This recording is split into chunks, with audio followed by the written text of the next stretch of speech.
കേരളനാടിന്റെ ഈണവും താളവും പകർന്ന് മുംബൈയിൽ മഹാ കൈകൊട്ടിക്കളി അരങ്ങേറി. മുംബൈ പൂരത്തിന്റെ ഭാഗമായാണ് 3000-ലധികം സ്ത്രീകൾ അണിനിരന്ന കൈകൊട്ടിക്കളി സംഘടിപ്പിച്ചത്. മഹാ കൈകൊട്ടിക്കളി ഗിന്നസ് റെക്കോർഡിൽ ഇടം നേടി.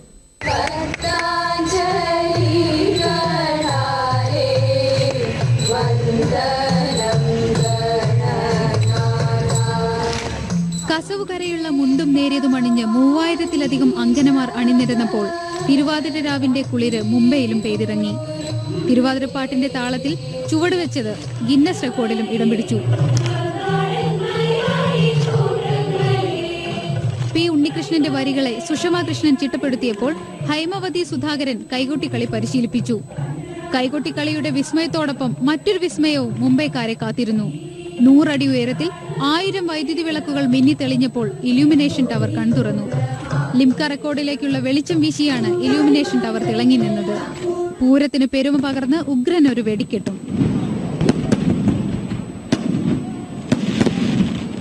പൂരവും മഹാ കൈകൊട്ടിക്കളിയും കാണാൻ മലയാളികൾ അല്ലാത്തവരും എത്തി. മന്ത്രി കെ.ബി. ഗണേഷ് കുമാർ, ശബരിമല തന്ത്രി കണ്ഠരര് മഹേശ്വരർ, കല്യാൺ രൂപത ബിഷപ്പ് മാർ തോമസ് ഇലവനാൽ, കൊടുങ്ങല്ലൂർ ചേരമാൻ ജുമാ മസ്ജിദ് ഇമാം സുലൈമാൻ മൗലവി എന്നിവർ ചേർന്ന് തിരികൊളുത്തിയാണ് മഹാ കൈകൊട്ടിക്കളി ഉദ്ഘാടനം ചെയ്തത്. മനോരമ ന്യൂസ്, മുംബൈ.